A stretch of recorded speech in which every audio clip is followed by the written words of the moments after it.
નમસ્કાર વિદ્યાર્થી મિત્રો, લાઈફલોંગ એજ્યુકેશનની યુટ્યુબ ચેનલમાં આપ સર્વે મિત્રોનું હાર્દિક સ્વાગત. આજે આપણે ધોરણ 10ના ખૂબ જ અગત્યના એવા ગણિતના પ્રકરણ નંબર 2 એટલે કે બહુપદીઓમાં આપણે દ્વિઘાત સમીકરણ મતલબ કે દ્વિઘાત બહુપદી જે છે એમના શૂન્યોનો ભૌમિતિક અર્થ એટલે કે ભાઈ એમના આલેખો આપણે જોવાના છે, એમના શૂન્યો વિશેની ચર્ચા આપણે કરવાની છે. બરાબર, તો આ આલેખ અને આ લેક્ચર માટે તૈયાર થઈ જઈએ. ચલો શરૂઆત કરીએ. સૌપ્રથમ દ્વિઘાત બહુપદીના ભૌમિતિક અર્થ અને શૂન્યોથી. રેડી? ચલો, તો પહેલાં તો આપણે એમ અત્યારે આગળની બહુપદીઓ આપણે જોઈ લીધેલી હતી, એટલે બહુપદીઓનું વ્યાપક સ્વરૂપ, દ્વિઘાત બહુપદીનું વ્યાપક સ્વરૂપ હું અહીંયા લખું છું બેટા. દ્વિઘાત બહુપદીનું વ્યાપક સમીકરણ. વ્યાપક સમીકરણ કઈ રીતનું હોય છે બેટા? તો આપણે આવું લખી શકીએ છીએ, p of x is equal to ax² plus bx and plus c. આ શું છે બેટા? દ્વિઘાત બહુપદીનું વ્યાપક સમીકરણ છે. આમની અંદર આપણે શું કરીએ છીએ ભાઈ, a does not equal to 0 થવું જોઈએ, મતલબ a 0 થવું જોઈએ નહીં. જો એ 0 થઈ જશે તો શું થઈ જશે? તો કે આખી ટર્મ છે એ 0 થઈ જશે, તો મતલબ માત્ર આટલો જ ભાગ આપણી પાસે રહેશે. એટલો ભાગ રહેશે તો એમને સુરેખ સમીકરણ કહી શકીએ, દ્વિઘાત સમીકરણ કહી શકીએ નહીં. રેડી? ચલો, હવે છે આપણે આમના ઉદાહરણ તરફ આગળ વધીએ છીએ. ઉદાહરણ તરફ આગળ વધીએ તો શું મળશે બેટા મને? અહીંયા એકાદું ઉદાહરણ આપણે ધ્યાનમાં લઈએ. તમારે ટેક્સ્ટબુકમાં જે એક ઉદાહરણ આપ્યું છે આપણે ઉદાહરણ ધ્યાનમાં લઈ લઈએ. ચલો, કયું ઉદાહરણ છે બેટા મારી પાસે? તો કે ભાઈ p of x is equal to x² minus 3x minus 4. બરાબર? હવે આમની અંદર જુદી જુદી એક્સની કિંમતો મૂકતા જઈએ, પછી એમના આધારિત આપણે આલેખ પરના બિંદુઓ લેતા જઈએ અને પછી આપણે શું કરીએ બેટા? આલેખ દોરીએ. બરાબર? હવે શું કરીએ તો અહીંયા એક્સની કિંમતમાં કોષ્ટક બનાવીએ છીએ આપણે એક્સ, અને અહીંયા y is equal to p of x. બરાબર? રેડી? ચલો, આપણે આલેખની રીતે બહુપદીના શૂન્યો શોધવાના છે. એટલે એટલી વસ્તુ ખાસ ધ્યાન દઈએ, બહુપદીના શૂન્યો શોધવા માટે ખાલી એક આલેખની રીત જ નથી, બીજી ઘણી બધી રીતો છે. 8 થી 9 રીતે બહુપદીના શૂન્યો શોધી શકાય. બરાબર? પણ આ પ્રકરણમાં અત્યારે આપણે શું શોધવાનું કીધેલું છે? માત્ર આલેખની રીતે બહુપદીના શૂન્યો શોધવાના કીધેલા છે. હવે એક્સની કિંમત આપણે જુદી જુદી મૂકતી જવાની છે. દાખલા તરીકે હું એક્સની કિંમત 0 લઉં છું. ચલો, એક્સની કિંમત કેટલી લઈએ બેટા આપણે? 0. એક્સની કિંમત 0 લઈએ તો હું અહીંયા લખું છું p of 0 is equal to 0² minus 3 into 0 minus 4 is equal to -4. Complete? ચલો, એક્સની કિંમત 0 લીધી તો વાયની કિંમત કેટલી મળી બેટા મને? અહીંયા -4 મળી. રેડી? ચલો, એક્સની કિંમત કેટલી લઈએ બેટા આપણે? આગળ 1 લઈએ. એક્સની કિંમત 1 લઈએ તો આપણે આવું લખી શકીએ ને બેટા, p of 1 is equal to 1² minus 3 into 1 and -4. 1² એટલે અહીંયા શું થશે બેટા? 1 માઇનસ 3 માઇનસ 4 એટલે કેટલા મળશે બેટા મને? અહીંયા -6 મળે છે. બરાબર? એક્સની કિંમત કેટલી લીધી છે બેટા? 1 લીધી છે. વાયની કિંમત કેટલી મળે છે બેટા મને? તો કે ભાઈ -6 મળે છે. વાય મતલબ કે p ઓફ x. રેડી? ચલો, આગળ વધીએ છીએ આપણે. એક્સની કિંમત કેટલી લઈએ બેટા આપણે? -1 લઈએ. એક્સની કિંમત -1 લઈએ એટલે p ઓફ -1. p ઓફ -1 એટલે -1² માઇનસ 3 ઇન્ટુ -1. બરાબર? અને માઇનસ કેટલા થઈ જશે બેટા મારી પાસે? 4.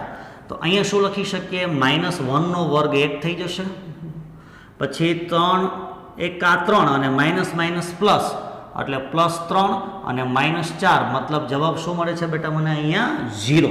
એક્સની કિંમત -1 આવે ત્યારે મને અહીંયા જવાબ કેવો મળે છે બેટા? 0 મળે છે. રેડી? ચલો, નેક્સ્ટ. એક્સ બરાબર કેટલા લઈએ બેટા? 2 લઈએ. ચલો, એક્સની કિંમત થશે ભાઈ 2 એટલે કે p ઓફ 2 અહીંયા શું લખી શકીએ? 2 નો વર્ગ માઇનસ 3 ગુણ્યા એક્સને બદલે 2 અને -4 એટલે અહીંયા જેટલી એક્સ છે ને એમની બદલે કિંમત મારે મૂકતી જવાની છે. હવે 2 નો વર્ગ કેટલો થશે? તો કે 4, 3 × 2 = -6 + 4 જવાબ કેટલો મળ્યો છે બેટા મને? અહીંયા -6. હવે શું કરું છું તો કે ભાઈ એક્સ બરાબર કેટલા લઉં છું -2 લઉં છું તો આપણને શું મળે છે બેટા p of -2 is equal to -2 square -3 into -2 and -4 complete. હવે શું કરું તો ભાઈ 2 વર્ગ 4 થશે માઇનસ રહેશે નહીં રહે શું કામ ને ઉપર કેટલી ઘાત છે બેટા 2 કી ઘાત છે 2 કી ઘાત હોય એટલે માઇનસનું કેવું થઈ જશે પ્લસ માઇનસ માઇનસ પ્લસ 3 દૂને 6 -4 જવાબ કેટલો આવ્યો છે બેટા મારી પાસે 6. હજુ આગળ વધીએ છીએ જો 2 અને -2 ની કિંમત આપણે મૂકવાની થશે તો કે ભાઈ 2 મૂકીએ છીએ તો કિંમત કેટલી મળે છે બેટા અહીંયા મને -6 મળે છે. પછી -2 મૂકીએ છીએ તો કિંમત કેટલી મળે છે ભાઈ તો કે ખાલી 6 મળે છે. સમજ પડી વસ્તુ આખી 2 મૂકીએ છીએ -2 મૂકીએ છીએ. ચલો હજુ આપણે આગળ શું લઈ લઈએ બેટા 3 લઈ લઈએ x બરાબર 3 લઈ લઈએ. ચલો x બરાબર 3 લઈએ એટલે આપણને શું મળે બેટા p of 3 and p of 3 is equal to 3 square -3 into 3 અને -4. હવે આ 3નો વર્ગ કેટલો થયો બેટા 9 3 તેરી કેટલી થઈ પહેલાં તો કે 9 અને અહીંયા કેટલા વધ્યા બેટા મારી પાસે -4 જવાબ કેટલો આવશે બેટા મારી પાસે -4. રેડી તો 3 કિંમત મૂકી છે તો જવાબ કેટલો આવે છે બેટા મારી પાસે -4. આગળ જરૂર પડશે તો લઈશું આલેખ જો સંપૂર્ણ નહીં થતો હોય તો આપણે આગળ જઈશું. હવે આ બધા જ બિંદુઓને મારે શું કરવાના છે બેટા ગ્રાફમાં પ્લોટ કરવાના છે બરાબર. હવે જો અહીંયા 6 અને -6 છે તો આલેખમાં આપણે થોડુંક વધારી દઈએ અને 6 સુધી લઈ લઈએ આમને અહીંયા અને આમને થોડોક વધારી દઈએ અને -6 સુધી લઈ લઈએ અહીંયાથી બરાબર. આટલી વસ્તુ આપણી પાસે છે. ચલો સૌપ્રથમ 0 એ કેટલા છે મારી પાસે -4 x બરાબર 0 તો y બરાબર કેટલા -4 એ ક્યાં મળશે x બરાબર 0 અને y બરાબર -4 આપણને અહીંયા બિંદુ મળે બરાબર. ચલો નંબર 2 1 એ કેટલા છે બેટા મારી પાસે -6 x બરાબર 1 અને y બરાબર -6 x બરાબર 1 અને y બરાબર કેટલા બેટા -6 x બરાબર 1 અને y બરાબર -6 એટલે આશરે આમ આખો ભાગ દોરવા જઈએ તો આપણને અહીંયા જોવા મળે. રેડી ચલો -1 એ કેટલા છે બેટા 0 -1 તો y કેટલું બેટા 0 આપણને આ પોઈન્ટ મળે છે એટલે બધા પોઈન્ટ લખતા જઈએ છીએ આપણે. આ 0 અને -4 છે એટલે હું અહીંયા લખું છું 0 અને -4. પછી ઓલું કેટલું છે બેટા 1 અને -6 છે. આ બિંદુ જે મળ્યું છે આમને આપણે શું કહીએ બેટા 1 અને -6. પછી આમને શું કહીએ છીએ -1 અને 0 છે તો અહીંયા લખીએ છીએ બેટા શું -1 અને 0. પછી આગળ ત્રીજો પોઈન્ટ છે 2 એ કેટલા છે બેટા મારી પાસે -6 છે તો 2 એ -6 મારા ખ્યાલ મુજબ અહીંયા આવે.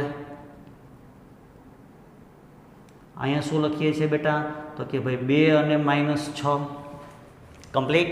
પછી આગળ જઈએ -2 એ કેટલા છે તો કે ભાઈ 6 છે -2 એ 6 છે તો ભાઈ -2 અને અહીંયા ઉપર કેટલા આવી જશે બેટા મારી પાસે 6 અહીંયા પોઈન્ટ આવશે આખો બરાબર. પછી આગળ જઈએ 3 એ કેટલા છે બેટા મારી પાસે તો કે -4 છે તો આ 3 અને આ -4 બરાબર. અહીંયા લખીએ છીએ 3 અને -4 કમ્પ્લીટ.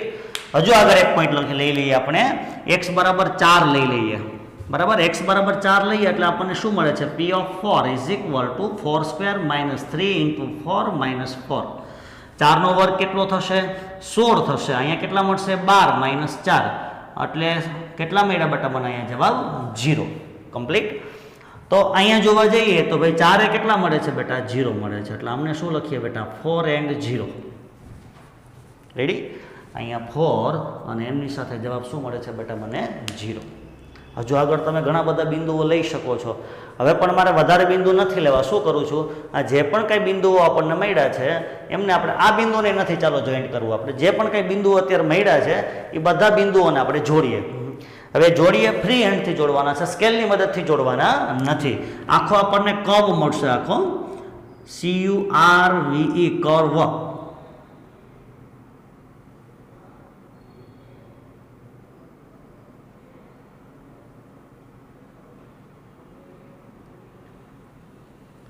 આમને આમ સીધું જવા દઈએ તો આમ જશે આમને આમ સીધો ભાગ જવા દઈએ તો આમ મળશે. કેવો આકાર મળ્યો બેટા? યુ આકાર મળ્યો. આમ જોવા જઈએ તો આકારમાં કેવો આકાર કહેવાય? તો કે પરવલય કહેવાય. શું કહેવાય બેટા? ખુલ્લો પરવલય કહેવાય. બરાબર છે. તો આવો આલેખ તો સાહેબ બધી જ દ્વિઘાત બહુપદીના આવા જ આલેખો મળે? નહીં, બધી જ આમ આકાર સેમ હશે પણ આવી જગ્યાએ આ જ સ્થિતિ પર હશે એવું શક્ય નથી. બરાબર. હવે આ જે બહુપદી છે એમનો આલેખ છે એટલા માટે આપણે અહીંયા લખી શકીએ બેટા પી of x is equal to x square minus 3x minus 4. બરાબર સાહેબ. હવે અહીંયા પ્લસ હતું એમને બદલે માઇનસ હોત તો એ બધાના આલેખો કેવા મળત? જો જુદા જુદા પ્રકારના આલેખો છે, ધ્યાન આપજો ખાસ. બરાબર. આ આલેખો ખાલી તમને હેતુલક્ષીમાં પૂછે છે. આ આલેખો પરથી તમે 1 માર્ક્સના જવાબ આપી શકો છો. હવે આમને બદલે માઇનસ હોત, અહીંયા તો શું છે બેટા? આવડો એ છે ને એ ગ્રેટર ધેન 0 છે એટલે હું આલેખ પરથી એક પોઈન્ટ લખી શકું છું કે ભાઈ એ ગ્રેટર ધેન 0 હોય ને બેટા તો આલેખો છે એ કેવા મળે? તો કે ઉપરની તરફ ખુલ્લો વક્ર મળે. એ ગ્રેટર ધેન 0 હોય તો આલેખ કેવો મળે બેટા? ઉપરની તરફ ખુલ્લો વક્ર મળે. ઉપરની તરફ ખુલ્લો પરવલય આપણને મળે. બરાબર. હવે વાત રહી શૂન્યોની, તો ભાઈ આ બહુપદી એક શખ્સને કેટલી વખત છેદે છે? 2 વખત છેદે છે. તો એમને આપણે શું કહીએ બેટા? બહુપદીના શૂન્ય. તમે જુઓ x ની કિંમત શું મૂકી હતી? -1 મૂકી હતી ને ત્યારે જવાબ કેટલો આવતો હતો બેટા? મારી પાસે 0. બરાબર. તો આ બહુપદીના 2 શૂન્યો છે એમાંનું એક શૂન્ય શું? x બરાબર -1. હવે x ની કિંમત મેં કેટલી મૂકી હતી બેટા? 4 મૂકી હતી ત્યારે જવાબ અહીંયા મારી પાસે કેટલો આવતો હતો બેટા? 0. મતલબ આ બહુપદીનું બીજું શૂન્ય શું છે બેટા? તો કે આ જ બહુપદીનું બીજું શૂન્ય થશે કેટલું બેટા? 4. મતલબ કે આ બહુપદીની અંદર -1 મૂકો અથવા તો 4 મૂકો, તમારી પાસે જવાબ શું આવી જશે? ફાઇનલ 0. એટલે આપણે એમને શું કહીએ? બહુપદીનું શૂન્ય. ચલો એટલી ખબર પડી. બીજા નંબરમાં આલેખ પરથી તમે જોઈ શકો છો કે કયા બિંદુએ છેદે છે તો એમને આપણે બહુપદીના શૂન્ય કહેવાય. સાહેબ બધી જ બહુપદી આલેખને 2 બિંદુએ છેદે? નહીં, એવું પોસિબલ નથી. બધી જ બહુપદીઓ આલેખને 2 બિંદુએ છેદે પણ ખરી અને ન પણ છેદે. બરાબર. તો આમના માટે ખાસ ધ્યાન આપજો. જુદા જુદા બીજા આલેખો તમારા માટે પ્રસ્તુત કરું છું અહીંયા. બીજા બધા આલેખો દોરતો નથી પણ દ્વિઘાત બહુપદીના આલેખો બીજા કેવા આવી શકે છે. બરાબર. જોઈએ. આ મારી પાસે આખો ભાગ છે. આપણે એમ કહી શકીએ a લેસ ધેન 0 હોય મતલબ કે ભાઈ પહેલું પદ છે ને માઇનસમાં હોય ને તો આ બહુપદીનો આલેખ આપણને કેવો મળે બેટા? તો કે આ બહુપદીનો આલેખ કંઈક આવો મળે છે આપણને, નીચેની તરફ ખુલ્લો વક્ર. એટલે અહીંયા આપણે એમ લખી શકીએ લેસ ધેન 0 હોય તો આલેખ કેવો મળે છે બેટા? નીચેની તરફ ખુલ્લો વક્ર મળે.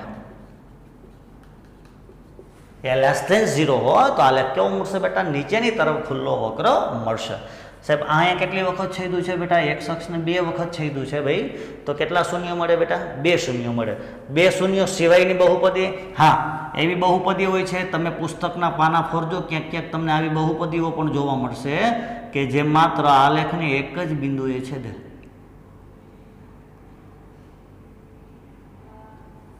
બરાબર. આવી બહુપદીઓ પણ જોવા મળશે. બરાબર. કે જે આલેખને માત્ર એક જ બિંદુએ છેદે. તો આમના શૂન્યોની સંખ્યા કેટલી? 1. એવી બહુપદી પણ તમને જોવા મળશે કે જે આલેખને એક પણ બિંદુએ ન છેદે.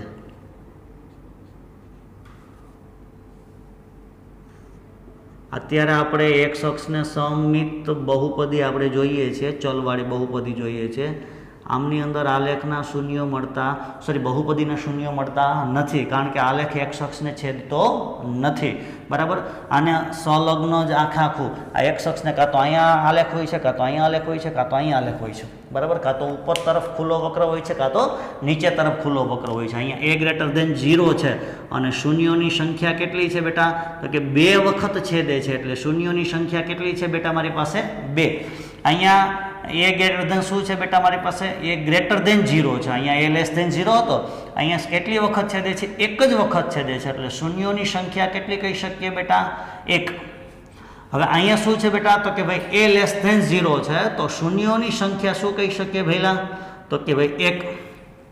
અહીંયા શું છે બેટા તો કે અહીંયા છેદતું જ નથી પણ એ ગ્રેટર ધેન 0 છે, શૂન્યોની સંખ્યા ન મળે એટલે શૂન્યો કેટલા મળે છે બેટા મને 0.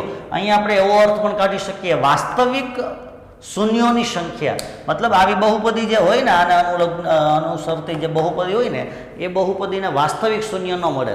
વાસ્તવિક સંખ્યા અને અવાસ્તવિક સંખ્યાનો આપણે ક્યારેક આખો ભેદ જોઈશું બધાનો, બરાબર, પણ અત્યારે જોઈએ આમને વાસ્તવિક શૂન્યોની સંખ્યા કેવી બેટા 0. એટલા માટે અહીંયા આવો લખી શકાય વાસ્તવિક શૂન્યોની સંખ્યા 0. એવી જ રીતના અહીંયા શું છે બેટા મારી પાસે એ લેસ ધેન 0 છે અને વાસ્તવિક શૂન્યોની સંખ્યા અહીંયા કેટલી મળશે બેટા મારી પાસે 0. સમજાઈ ગઈ વસ્તુ. તો આ શું છે આખી વસ્તુ તો કે દ્વિઘાત બહુપદીના આલેખો અને એમના શૂન્યનો ભૌમિતિક અર્થ. ભૂમિતિમાં એમના શૂન્યને આપણે કઈ રીતના પ્લોટ કરી શકીએ એમની આખી વસ્તુ છે. સમજાઈ ગઈ વસ્તુ આખી? Ready, complete. તો આજે આપણે માત્ર દ્વિઘાત બહુપદીના આલેખનો અભ્યાસ કર્યો. હજુ નેક્સ્ટ લેક્ચરમાં ત્રિઘાત બહુપદીના આલેખનો આપણે અભ્યાસ કરીશું, બરાબર. ત્રિઘાત બહુપદી સુધી જ રહીશું, પછી આગળના જે ટોપિક્સ છે એ ટોપિક્સમાં આગળ વધતા જઈશું. પરંતુ આ બધા જ ટોપિક્સ જોવા માટે આપણા જે કંઈ વિડીયો અહીંયાથી અપલોડ થાય છે એ ખાસ જોવા, લાઈક કરવા, શેર કરવા અને આપણી લાઈફ લોંગની એજ્યુકેશનની યુટ્યુબ ચેનલને સબસ્ક્રાઈબ કરો. નમસ્તે, અસ્તુ, જય.